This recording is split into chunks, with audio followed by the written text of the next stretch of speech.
आचार्यः पितरः पुत्रः तथैव च पितामहः मातुलः श्वशुरः पौत्रः श्यालः सम्बन्धिनस्तथा।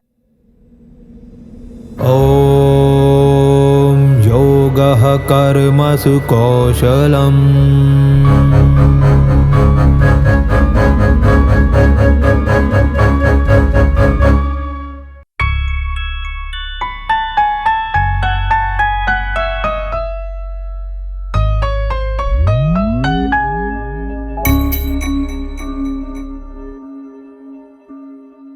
हरिओम। दोस्तों, पिछली वीडियो में हमने देखा था कि अर्जुन श्री कृष्ण को कहता है कि अपने सामने युद्ध में एकत्रित अपने ही सगे संबंधियों को देखकर मेरे अंग शिथिल हुए जा रहे हैं, मेरा मुख सूख रहा है, मेरा शरीर कांप रहा है और मेरा गांडीव अर्थात धनुष मेरी पकड़ से छूट रहा है। मेरी त्वचा भी जल रही है, मैं सीधा खड़ा होने में भी असमर्थ हूँ तथा मेरा मन भ्रमित सा हो रहा है और मैं युद्ध के लक्षणों को भी विपरीत ही देख रहा हूँ। हे कृष्ण, मैं युद्ध में अपने ही स्वजनों को मारकर किसी तरह का कल्याण भी नहीं देखता हूँ। यह सारा कुछ अर्जुन अपने पारिवारिक मोह के कारण कह रहा है। मित्रों, पिछली वीडियो में इन बाह्य जगत के लक्षणों के साथ साथ हमने आंतरिक जगत के लक्षणों का भी विवेचन किया। इसके आगे वह श्री कृष्ण से कहता है, Hari Om. For more such inspirational and spiritual videos log on to www.sanatanmuni.com। For YouTube follow our channel and for Facebook and Instagram like our pages. Hari Om. ना कांक्षे विजयम कृष्ण न च राज्यम सुखानि च किम नो राजेन गोविंद किम भोगैर्जीवितेन वा। हे कृष्ण, मैं विजय नहीं चाहता और राज्य तथा सुख भी नहीं चाहता।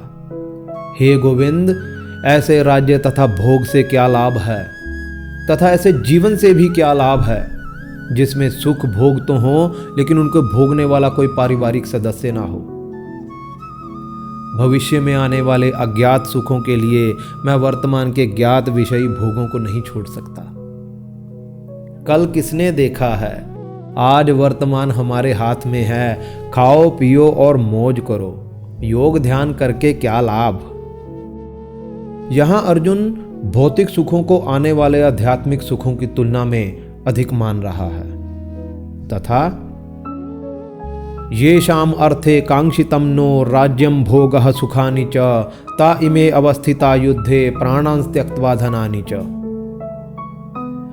जिनके लिए हमें राज्य सुख तथा आनंद की इच्छा है, वही कुटुंबी जन धन तथा जीवन की आशा को त्याग कर युद्ध में डटे हैं।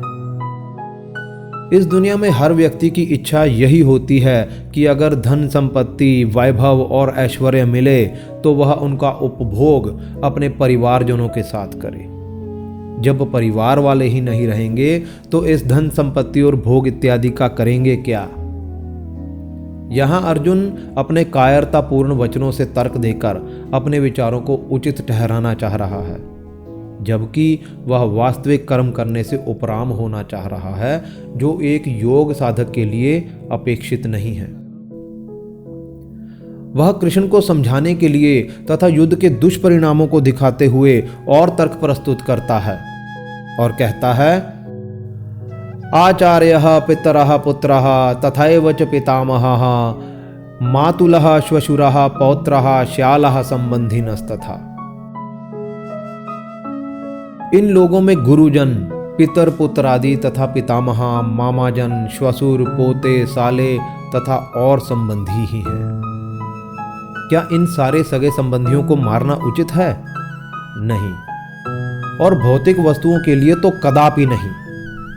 तथा एतान हन्तुमिच्छामि घ्नतोपि मधुसूदन अपि त्रैलोक्य राज्यस्य हेतुः किम्नु महि कृते।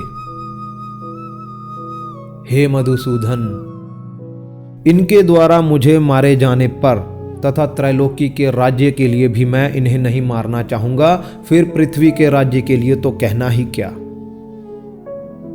यहां अर्जुन अपनी उदारता दिखाता है कि उसका हृदय कितना बड़ा है, पर वस्तुतः यहाँ पर वह अपने हृदय की क्षुद्र दुर्बलता को श्री कृष्ण के सामने प्रकाशित कर रहा है और गुरु को ही पाठ पढ़ा रहा है। वो आगे कहता है, निहत्य धार्तराष्ट्रान्नः का प्रीति ही स्या जनार्दन पाप में वाश्रये दस्मान हत्वैतानाततायिनः। हे जनार्दन, धृतराष्ट्र के इन पुत्रों को मारकर हमें क्या प्रसन्नता होगी? इन आतताइयों को मारकर हमें भी तो पाप ही लगेगा। आतताई कौन होता है? जो व्यक्ति अपनी शक्ति का दुरुपयोग करके निर्दोष व्यक्ति पर आक्रमण करता है वह आतताई कहलाता है। भला आतताइयों को मारने में कैसा पाप? आंतरिक दृष्टि से हमारे मन में जो संकल्प हमें अधोगति की तरफ लेके जाते हैं, अर्थात परमात्मा से दूर लेकर जाते हैं, उनको आतताई कहा जाता है।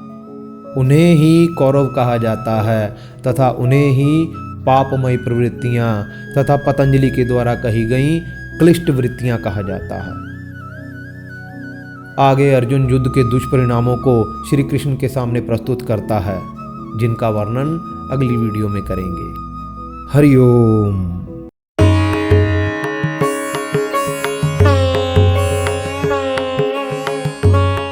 दोस्तों, पिछली वीडियो में हमने प्रश्न किया था कि इनमें से कौन सा पति पत्नी का मिलान गलत है? ए विष्णु लक्ष्मी, बी शिव पार्वती, सी ब्रह्मा सरस्वती तथा डी कृष्ण राधा। सही उत्तर है डी कृष्ण राधा। इस श्रृंखला में हमारा 11वां प्रश्न यह रहा, श्रीमद् वाल्मीकि कृत रामायण के कुल कितने सर्ग हैं अर्थात अध्याय हैं? ए 500, बी 400, सी 300 तथा डी 200। कृपया कमेंट करके जरूर बताएं। हरि ओम।